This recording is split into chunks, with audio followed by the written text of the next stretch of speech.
Que o Senhor, através dessa palavra, possa fazer da gente um vaso novo, que essa palavra possa tocar os nossos corações, mudar e quebrar o que for preciso. Sempre na perspectiva que quando o Senhor faz um vaso novo, Ele não faz para botar num canto da sala, mas faz para usar. Que o Senhor nos torne vasos novos para nos usar. Amém? A nossa pregação, ela tem um tema, acho que vai ser projetado aí na frente, vai ficar com essa projeção, que é: o seu Deus será o meu Deus.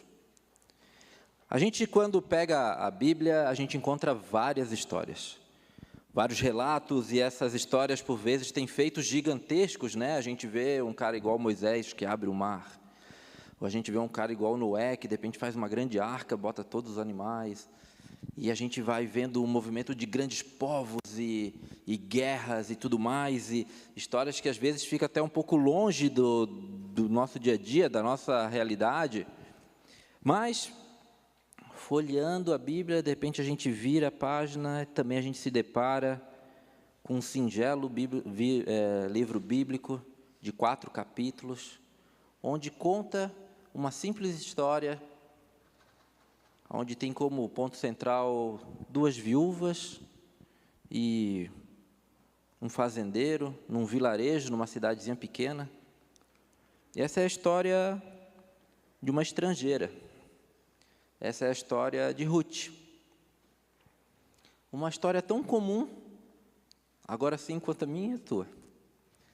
Sem grandes feitos miraculosos, tudo muito dentro de uma simplicidade, num vilarejo, como eu falei, dentro de uma realidade um tanto quanto pacata.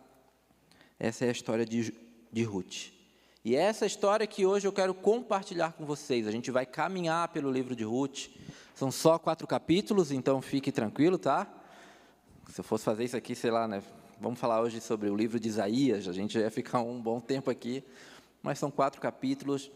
E uma história, como eu falei, simples, uma história mas apesar de tudo, tu enxerga a presença de um Deus ali. Para a gente começar, quero convidar você a abrir o teu livro aí, então, de Ruth. Você possa estar lá no Antigo Testamento.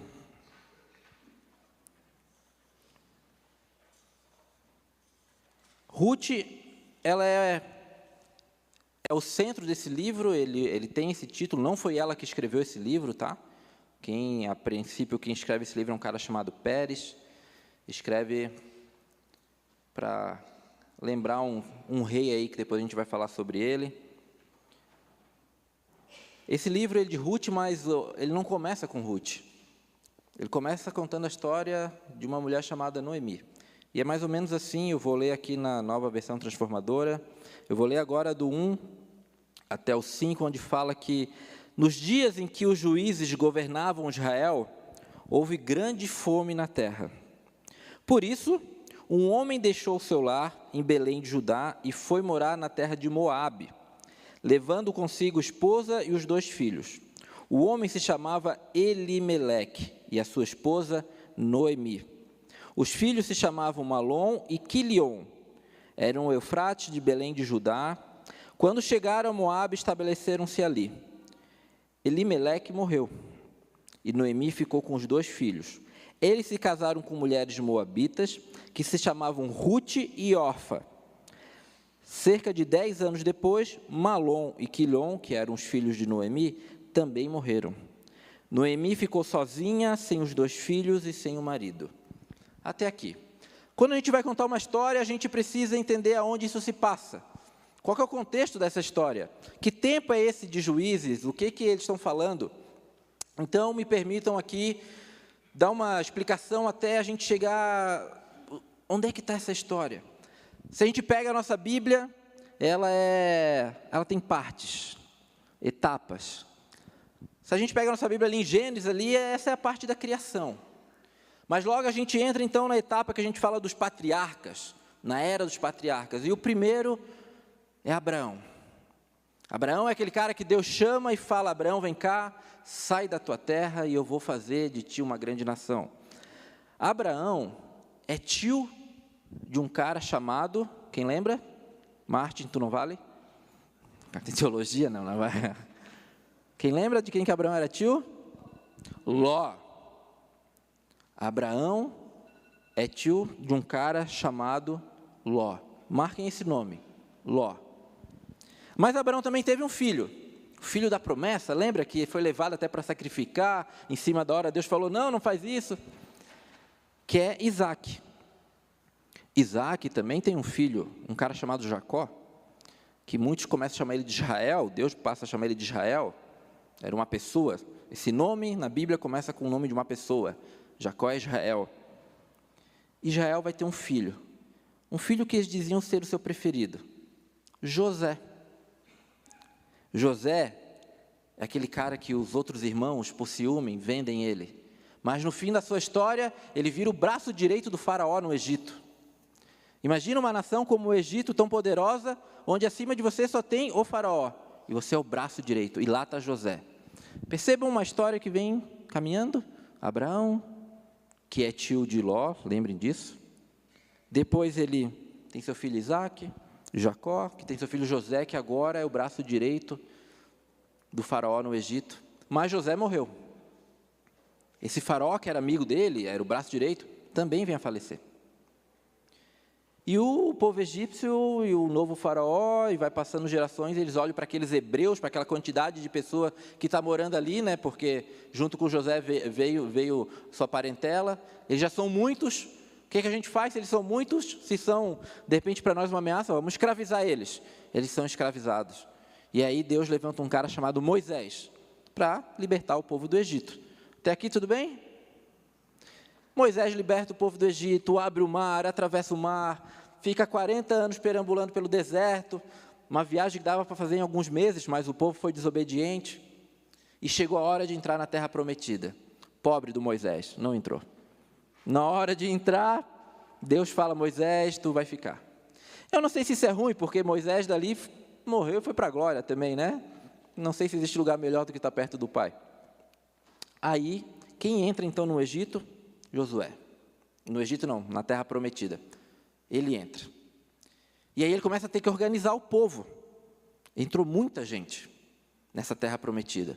E aí ele organiza o povo e eles fazem então as tribos, e elas se organizam, e Josué vai tentando governar esse povo, embora ele não fosse um rei estabelecido, e ele morre também. E aí qual que é a forma que o povo se organiza para que não vire uma boa de uma bagunça? São intitulados os juízes dentro do povo de Deus. Esses juízes, esse livro que a gente encontra na Bíblia, eles eram responsáveis por ter decisões, julgamentos, orientar o povo. Então, quando a gente olha o livro da Ruth e fala que nos dias dos juízes, é nesse tempo. É no tempo que o povo já atravessou o Mar Vermelho, é no tempo que o povo já está na Terra Prometida, que Josué, que era a grande referência, já faleceu e o povo precisa se organizar. Isso é antes de entrar a era dos reis. O povo de Deus aqui ainda não tem rei, ele tem juízes. E é nesse tempo que acontece essa história de Ruth. E a história de Ruth, como a gente leu ali no início, fala que eles estavam ali em Belém de Judá, essa Belém mesmo, mas eles passam por um tempo de fome. Porque o período de juízes, ele é assim.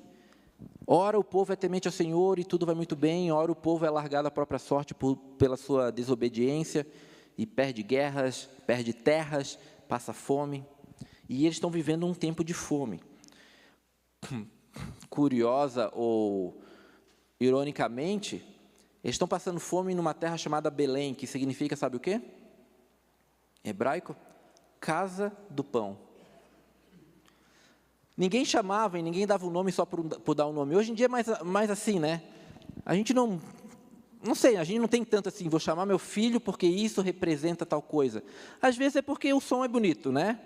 Ou porque o nome do pai já é assim, né? Mas nessa época, o nome, tanto de cidade como de pessoas, carregavam todo um significado. O nome era escolhido pelo significado. Então, quando se chama Belém, casa do pão, é porque era um lugar muito fértil. Era um lugar muito próspero. Mas a casa do pão passa fome. E diante desse cenário de fome, então, Elimeleque olha para Noemi, para os seus 2 filhos e fala, olha, aqui não vai dar para ficar, nós vamos ter que sair. E aí eles atravessam o Mar Morto. O Mar Morto ele é bem comprido, assim, né? Então, Belém fica de um lado, e Moabe, que é essa terra que eles decidem ir, fica do outro lado, que a princípio, olhando geograficamente, quem sabe seria o caminho mais fácil, ou a terra mais próxima para eles ir, diante dessa situação. Cerca de 80 quilômetros, eles vão para lá. Chegam em Moabe. Só que, gente, Moabe não é só outra terra, é outra cultura, é outro povo. Não é sair aqui de Curitiba e ir para Florianópolis, por exemplo, que tem uma cultura um pouco diferente, mas nada tão... Aqui não, aqui é totalmente diferente. Para começar a falar sobre essa cidade que eles vão, então, essa tal de Moabe, lembra que eu falei para vocês fixar um nomezinho na cabeça de vocês? Qual que era o nome? Ló. Moabe, a origem de Moabe é um filho de Ló. Ló tem um filho com a sua filha. Então, as filhas desesperadas, achando que não iam ter herdeiros, não iam proliferar a sua família ali, elas embebedam o seu pai, o Ló, e as duas filhas, cada um tem um filho. E a filha mais velha, isso tu pode encontrar esse relato lá em Gênesis 19, vai mostrar exatamente quando aconteceu. A sua filha mais velha tem um filho e o nome dele é Moabe. E a Bíblia vai falar que é desse Moabe que se origina esse povo dos Moabitas. Esse lugar para onde agora Elimeleque está indo com a Noemi. Só que esse povo não é um povo temente ao Deus Criador e Salvador, ao Deus de Judá, ao Deus de Israel, ao Deus de Jacó, né? Não. Esse povo tem outras crenças. Esse povo tem outros deuses. Era uma região rica em cereais, era uma região rica em cultivo, em plantações, em ovelhas, mas cultuava outro Deus. E os deuses deles tinham a ver com fertilidade, tinham a ver com guerra. E, inclusive, a Bíblia relata que, em determinado momento, o rei de Moabe, ele tem uma prática. E a prática desse povo é o sacrifício de humanos. É um povo pagão. É um povo que tem esses tipos de conduta. Outros deuses. E aí, chega essa família temente ao Senhor, essa família de Belém, de Judá, nessa situação. E, diante dessa situação, todo o que acontece, para complicar a história, morre o homem da casa, Elimeleque. Morreu o homem da casa era uma coisa muito pesada para essa época, porque é ele que trazia toda a proteção, o respeito, essa questão cultural, não, ali é a casa de Elimeleque. Fica Noemi, viúva. Os dois filhos, então, eles precisam se agilizar, criar família. E eles vão lá e casam. Mas casam com mulheres moabitas. Mulheres que têm toda essa cultura em volta delas. Ruth e Orfa. Diante dessa situação, vamos casar com elas? Vamos casar com elas. Quem sabe hoje em dia seria você que é mãe, o seu filho chegar com alguém em casa falando: mãe, essa é minha namorada, e alguém que você, de repente, sabe que não é de boa índole. Você olhar e falar: meu filho, como é que tu se envolveu com essas mulheres? Porque eles estavam se envolvendo com mulheres de outra cultura, de um povo pagão, de um povo que fazia sacrifícios de humanos. Mas, diante daquela situação, era o que eles tinham que fazer. Era o que dava para fazer, ele se junta a essas mulheres. Passado 10 anos, morrem os dois filhos de Noemi. O que estava ruim ficou pior. Agora é Noemi, viúva, perde os dois filhos. Então está Noemi, uma viúva, e mais duas viúvas. Para a cultura da época, sabe o que é isso? Nada. As viúvas eram escanteadas. Elas não tinham direito a praticamente nada na sociedade. É até perigoso ficar somente as viúvas. Mas é ali, essa situação é a que está. Então está Noemi com Orfa e com a Ruth. E a Noemi fala: olha, gente, o negócio é o seguinte. A gente precisa... Eu vou voltar para a minha terra. Eu vi falar ali, a gente vai pegando ali pelo versículo 6, ela fala que Noemi descobre que Belém começou a voltar a produzir comida e tudo mais, ela fala para as duas: olha, eu vi falar que a terra lá está ficando boa, eu vou voltar para a minha terra. E elas entram em viagem. devem ter andado pouco, e aí fala que logo em seguida Noemi para, olha para as duas e fala assim: Ruth, Orfa, voltem para a cidade de vocês. Eu não tenho mais nada para oferecer para vocês.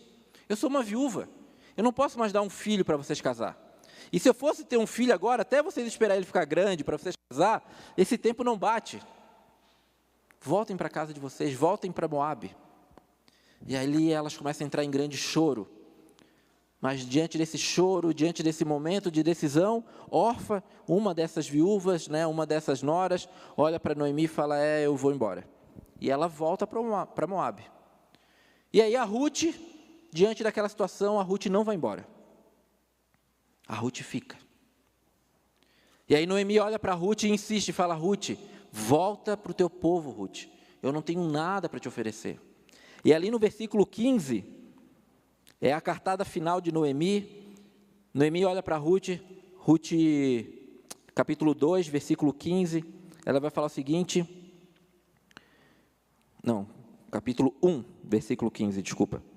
Ela vai falar o seguinte,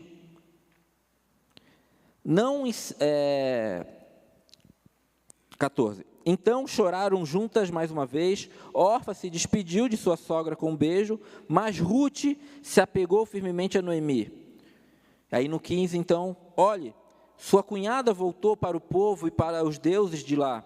E aí Noemi fala para Ruth: você deveria fazer o mesmo. Se a gente for pegar a NVI, outra versão bíblica, outra tradução vai falar assim, volte para o seu povo e volte para os seus deuses. Volte. E a resposta então que a gente tem de Ruth, e aí para mim essa resposta ela é a centralidade desse livro. Diante desse momento de decisão, volte para os seus deuses. Ela dá uma resposta. Tu já leu um livro ou já viu um filme que acontece uma cena e, aqui é o ápice do filme. Quem faz roteiro, eles chamam isso de plot twister, momento de virada. Que é aquela cena, é aquela parte do livro ou do filme que quando tu olha, tu fala, é onde de repente o mocinho olha para a mocinha e fala: nós vamos enfrentar a vida junto. E aí ali a história começa. Onde o grande vilão faz uma coisa e o mocinho fala: vamos combater isso. E ali a história se desenvolve. Esse é o momento de virada da história. Livros têm isso, filmes têm isso, novelas têm isso, séries têm isso. E para mim esse é o momento da virada da história de Ruth. Quando Ruth olha para Noemi e dá a seguinte resposta, então, versículo 16, capítulo 1 de Ruth. Ruth olha para ela e fala: não insista comigo para deixá-la e voltar. Aonde você for, irei. Aonde você viver, lá viverei. O seu povo será o meu povo e o seu Deus será o meu Deus. Não insista comigo. Eu vou contigo. O seu povo será o meu povo, e o seu Deus será o meu Deus. O diálogo é esse. Volte para o seu povo, onde tem um Deus que não é o Deus Criador, que não é o Deus Senhor, que é um Deus chamado de Camon, que era um Deus que precisava de sacrifícios humanos. Noemi fala: volte para esse povo, e a resposta de Ruth é: não, eu vou contigo, e agora eu vou servir ao Deus de Israel, ao Deus de Judá, ao Deus Criador. É esse que eu vou servir.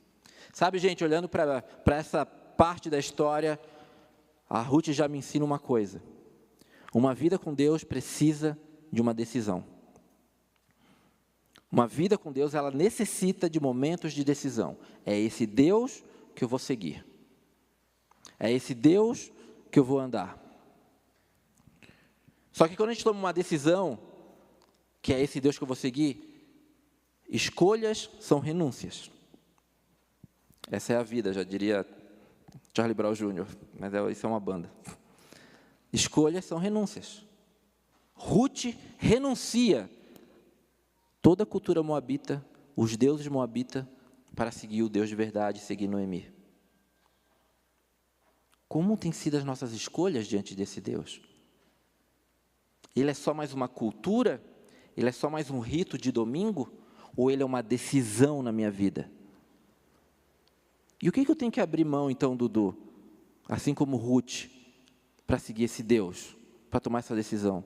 A primeira decisão, a primeira coisa que você tem que abrir mão é de você mesmo.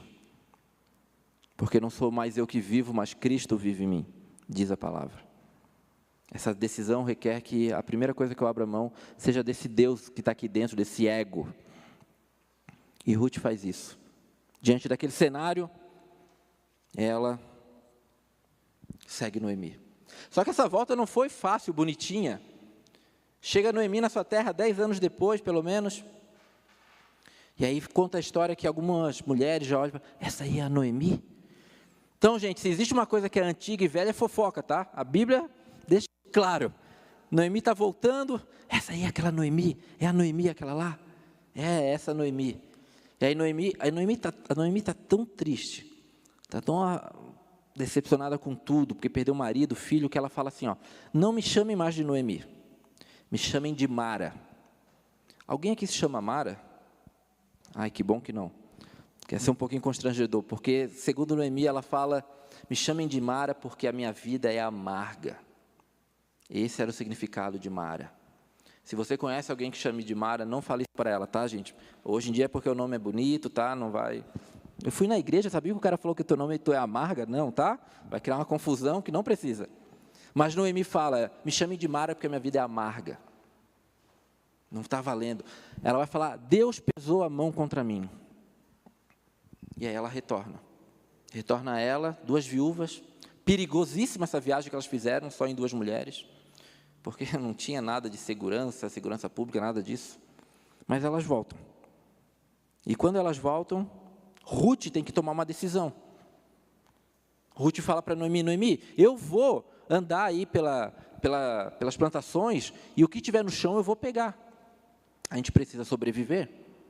E aí, essa atitude pode parecer uma atitude um pouco desesperadora, né? Pô, imagina,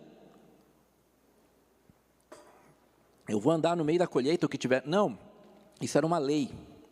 Os ceifeiros iam passando, pegando as espigas, os grãos, e o que caía no chão, o ceifeiro não podia voltar e pegar. Por lei, tinha que deixar no chão, para que os pobres, os miseráveis, pudessem pegar para se alimentar.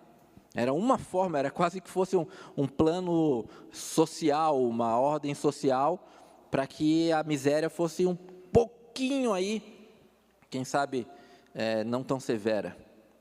Então, Ruth vai fazer isso, ela sabendo dessa lei, não, eu vou seguir os ceifeiros, vou atrás na lavoura, o que cair no chão eu vou pegando, e ela foi fazendo isso.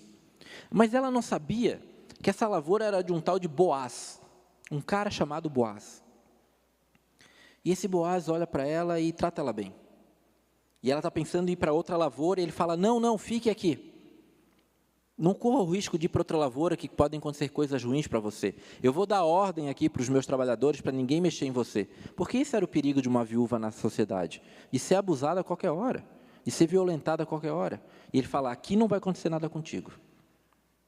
Aí, ela pega os grãos que consegue, e volta para casa e fala para Noemi, consegui esses grãos. E é numa lavoura aí de um cara de um tal de Boaz. Aí que Noemi revela para ela, esse Boaz, ele é parente do meu marido falecido. Ele é meu parente.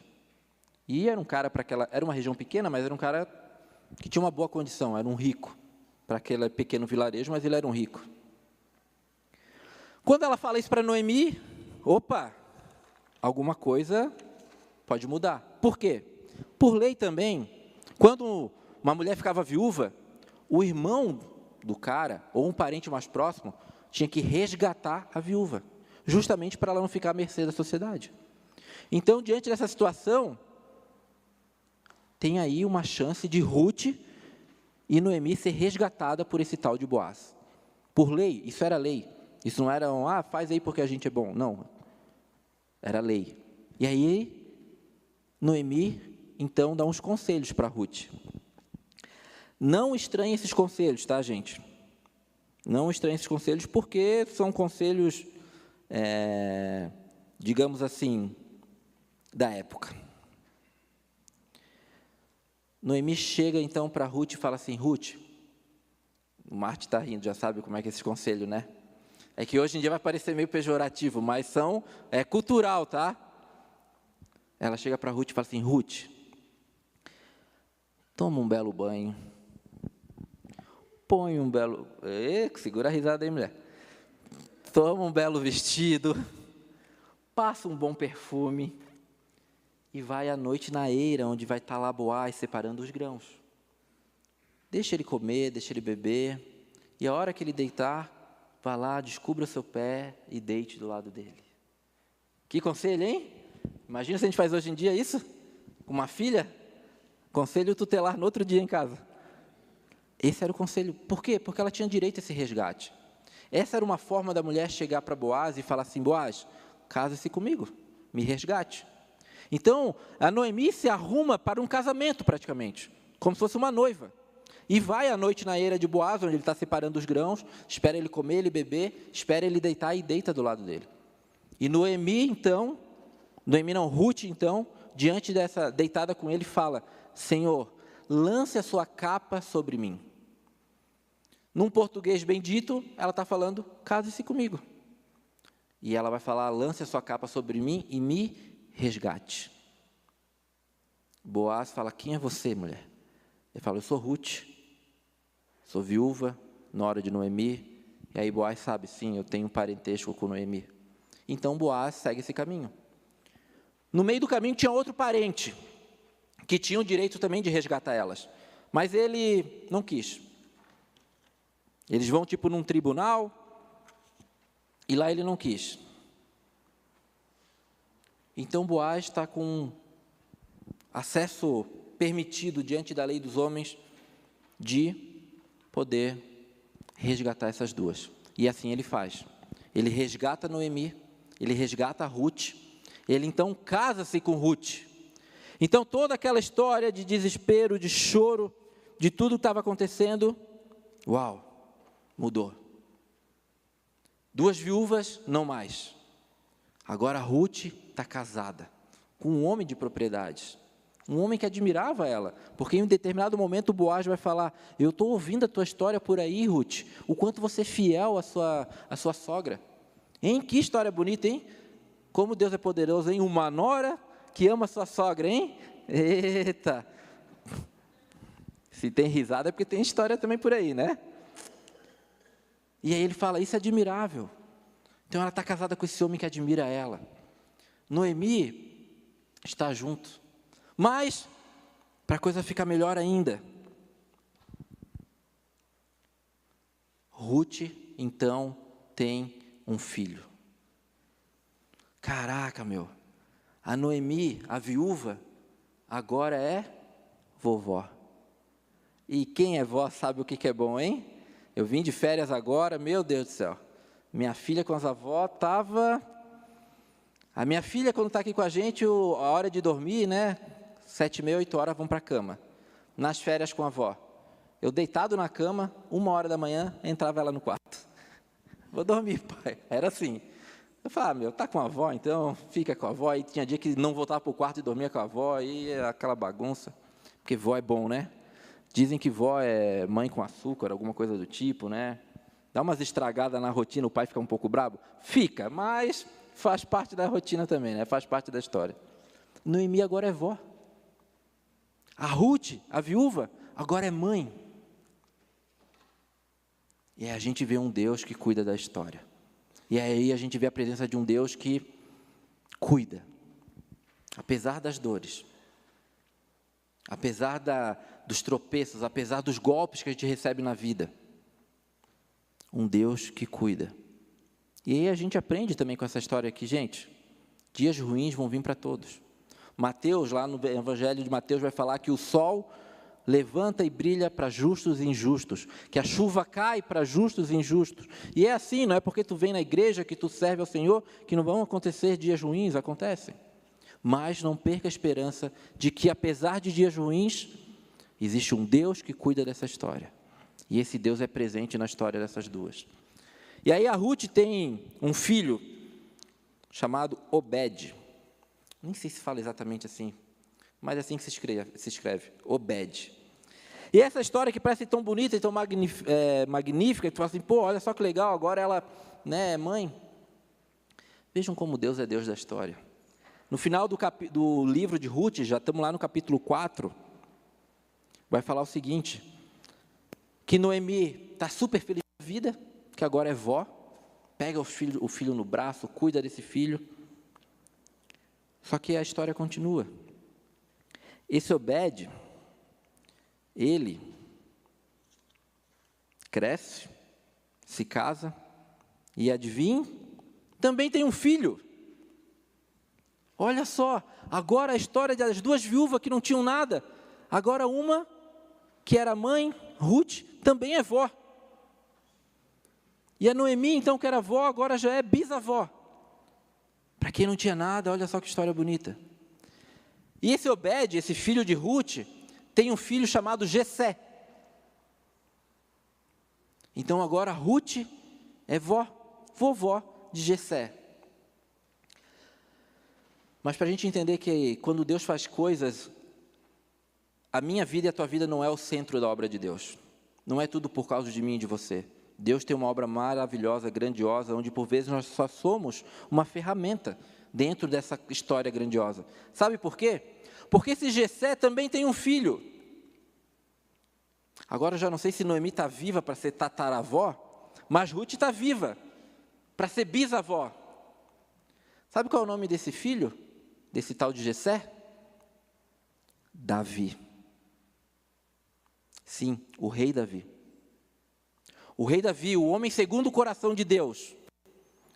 Ele é bisneto de Ruth, da Moabita, da viúva, que morava naquele outro povo, que adorava outros deuses, mas em que em determinado momento da vida falou, agora eu vou seguir o Deus verdadeiro, o Senhor e Salvador de tudo, o Deus Criador, porque agora minha sogra, o seu Deus vai ser o meu Deus. Ruth, aquela viúva de um povo pecador, bisavó do rei Davi. O rei que depois a Bíblia vai falar que é o homem segundo o coração de Deus. A verdade é que quando a gente se coloca à disposição e a gente fala sim para esse Deus, Ele tem uma grande obra que não se limita à minha vida. De repente tu não tem noção, as pessoas que são impactadas pela tua vida e conhecem Deus por causa da tua vida e tu nem... Só que toda vez que a gente fala não para esse Deus, a gente também está falando não para essa ação, para essa obra que Deus pode fazer através da minha e da tua vida. A salvação, ela é individual, ela é para cada um, mas o impacto do Evangelho através de uma vida, ela tem impactos coletivos, e assim foi na vida de Ruth. Quando ela fala sim para esse Deus, ela impacta gerações, ela vira bisavó do rei Davi. Mas gente, isso é o de menos. Se você for pegar lá em Mateus a genealogia de Jesus Cristo, aparece o nome de algumas mulheres lá. E adivinha de quem que aparece o nome lá? Ruth. Ruth é uma ancestral de Jesus Cristo. O único casal que aparece na genealogia de Mateus é Ruth e Boaz, quando está falando da genealogia de Jesus Cristo lá no livro de Mateus. Por vezes cita o homem, por vezes cita a mulher. O único momento que cita um casal, Boaz casado com Ruth, é esses dois. A Moabita, do povo pagão, quando falou sim para esse Senhor, vira bisavó dos principais reis de Israel, e depois está na linha genealógica, é ancestral do próprio Jesus Cristo. Quantas coisas, isso me traz algumas perguntas. Quantas pessoas foram fiéis ao Senhor para que hoje você possa ter acesso a Ele? Quantas pessoas Deus usou para que você um dia tivesse contato com esse Evangelho? Quantas pessoas? Quantas pessoas o Senhor quer tocar com o seu Evangelho, com a sua palavra, através da tua vida? Quantas gerações? A partir do momento que a gente fala assim para esse Deus, a história continua. E pessoas são impactadas. E por vezes a gente acha que tudo se limita a mim. Qual que é o propósito de Deus para mim? Qual que são os planos para mim? Às vezes tu não é o centro do propósito do plano de Deus. O centro da missão, do propósito do reino de Deus é o próprio Pai. E é o próprio Filho, é Jesus Cristo. Eu e você somos ferramentas, vasos que Ele pega e conserta para usar. Tu não é o vaso, e eu não sou o vaso que Deus pega, quebra, conserta para botar em cima do altar, para ser adorado. Nós somos para ser usado, para ser impactado e para impactar pessoas. Deixa eu ver o tempo. Eu vou contar uma história rapidinho para vocês. Pode mudar o slide ali para mim, por favor, Marcelo? Essa é Lídia. Esse foi o tempo de vida de Lídia. Ela nasceu em 1886, morreu em 1966. Lídia era uma bailarina. Lídia era uma bailarina numa tribo de Camarões. E nessa tribo adoravam outros deuses e tudo mais. Tinha uma cultura muçulmana também.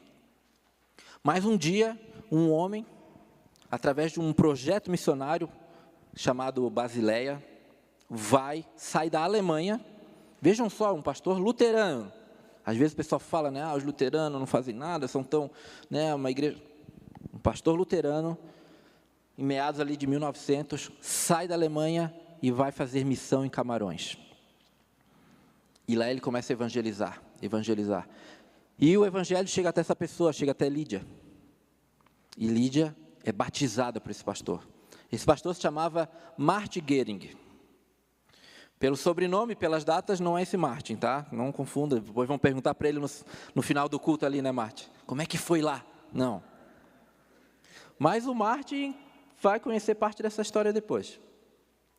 Esse Martin Gering batiza Lídia em Camarões. Lídia se converte. E Lídia era uma das ela era a 31ª mulher de um cara lá.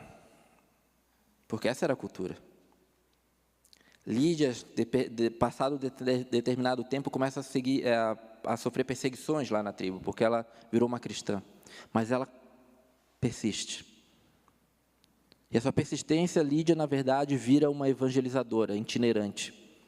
A história dela conta que ela, através desse ato de falar, de ser usada por Deus, de deixar ser usada por Deus, todas essas outras mulheres desse marido são convertidas e o marido também. E Lídia vira uma pregadora itinerante. E esse pastor, esse tal de Martin Gering, ele tem um filho lá no meio da tribo, chamado Fritz Gering. Mais alemão impossível, eu acho. E esse Fritz Gering cresce também lá na tribo e em determinado momento volta para a Alemanha para estudar. E provavelmente olhando o testemunho do pai, o que ele foi estudar? Teologia. E o que ele vira? Pastor. E diante desse movimento que ele já viu o pai fazendo, né, sair da Alemanha, lembrando, nessa época, gente, sem celular, sem internet, sem essa globalização de hoje em dia, ele vai para um lugar também que é tão cheio de dúvidas quanto esse Fritz Gering resolve ir para onde, então, evangelizar? Um país chamado Brasil. Se muitos gringos já têm alguma imagem deturpada do Brasil hoje, achando que aqui tudo é selva, que a gente vai ter macaco na rua, leão não é onça. Imagina nessa época. E o cara resolve, então, o cara sai da Alemanha, esse Fritz Gering, filho do cara que evangelizou ela, e vem para o Brasil, vem para Santa Catarina. E ali ele se torna um missionário, um pastor. E ali ele faz um grande movimento em Águas Mornas, Santa Isabel, toda aquela região ali, o Martin conhece essa região, por isso que eu falei. E ali ele evangeliza. E tem uma história até curiosa, que quando ele vai sair da Alemanha, ele era noivo. E aí ele vai pedir para o pai da noiva, olha, ela pode ir comigo, e o pai fala, é claro que tá louco, minha filha vai para esse tal do Brasil, eu não permito. E ele corta o casamento. E ele tem que vir sozinho. Só que a irmã mais velha dessa menina já tinha passado por isso, o pai já tinha vetado um casamento também, e ela falou, não, eu não vou deixar minha irmã mais nova passar pela mesma coisa que eu passei. O que ela faz? Ela compra a passagem numa cabine do navio, que era navio, né, não tinha avião, põe todo o enxoval lá dentro, põe a irmã lá dentro e fala, vai. E ela vai. É deserdada pela família. Quando está no alto mar, ela sai da cabine e chega para o Fritz Gering e fala, estou aqui. Mulher, tu é maluca? Eu vou contigo. O capitão, que é a autoridade maior do navio, casa eles. Chegando em Santa Catarina, eles têm de novo um casamento lá na igreja luterana. E aí eles começam todo um ministério. Como é que eu sei de todos esses detalhes? Esse Fritz Gehring, ele é bisavô da minha esposa, da Nayana. O cara que foi evangelizar lá em Camarões, o tal do Martin Gehring, é tataravô da Nayana. Por que eu estou falando isso? Para vocês verem como esse Deus age nessa história. Para ver como esse Deus vai entrelaçando vidas, histórias. A Ruth abre mão daqui, vai para lá, depois ela está na genealogia de Jesus Cristo, larga tudo, vai lá, evangeliza em Camarões, e se tu for estudar a história dessa mulher, ela é um dos pilares do evangelho em Camarões, através dela várias pessoas, milhares de pessoas chegam a Jesus Cristo, e aí esse cara que abre mão de tudo, vem para o Brasil também, um camaronês, né, porque ele nasceu lá, depois vai para a Alemanha, vem para cá, e impacta a vida de muitas pessoas em Santa Catarina. Com certeza a família da minha esposa nasce num lar cristão por conta disso. Hoje a Nayana mora aqui em Curitiba, trabalha no projeto Dorcas, onde impacta outras vidas. Casa com um cara que tenta fazer a mesma coisa. A verdade é que quando a gente fala esse sim para Deus, Ele vai entrelaçando vidas e histórias. E fazendo a sua obra. Porque nós somos bons? Porque esse cara que foi lá evangelizar é bom? Não. Porque Deus é misericordioso. E nos usa apesar de nós. E assim eu encerro, gente. No desejo e na esperança que Deus nos use. Saiba que se a gente falar sim para esse Deus, Ele pode chegar e alcançar pessoas e lugares que a gente nem imagina. É claro que se tu falar não, Ele vai fazer essa obra também. Porque essa obra é dEle. Mas a gente entende que poder estar nessa obra é um privilégio. Quantas pessoas foram fiéis a esse Deus para que o Evangelho chegasse na tua vida? Muitas pessoas foram fiéis a esse Deus, montaram uma faculdade de teologia onde eu vim aqui estudar, por exemplo. E quantas pessoas Deus quer alcançar através da sua fidelidade com Ele? Baixa a cabeça, vamos orar. Senhor, incomode os nossos corações, Pai. Incomode com essa urgência da tua missão. Incomode com essa urgência de uma vida que é dependente a Ti, Senhor. De uma vida que se entrega, não para receber as bênçãos e ser o centro de tudo, ou querer ser o centro de tudo, mas uma vida que se entrega e entende, Pai, que em Tuas mãos somos ferramentas. Somos vasos novos para ser usado. Que o Teu Evangelho, Pai, que o Teu Evangelho seja o alimento, Pai, das nossas vidas, Senhor. Que a gente possa viver agora com esse novo olhar, entendendo que por onde a gente pisa, ali podemos ser usados pelo Teu santo nome, Pai.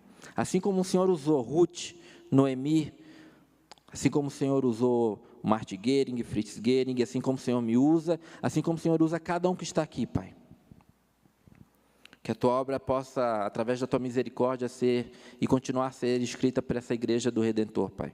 Que essa comunidade seja uma comunidade onde, quando a gente for olhar pela história, ela tem uma relevância na vida de pessoas e nessa cidade, Senhor.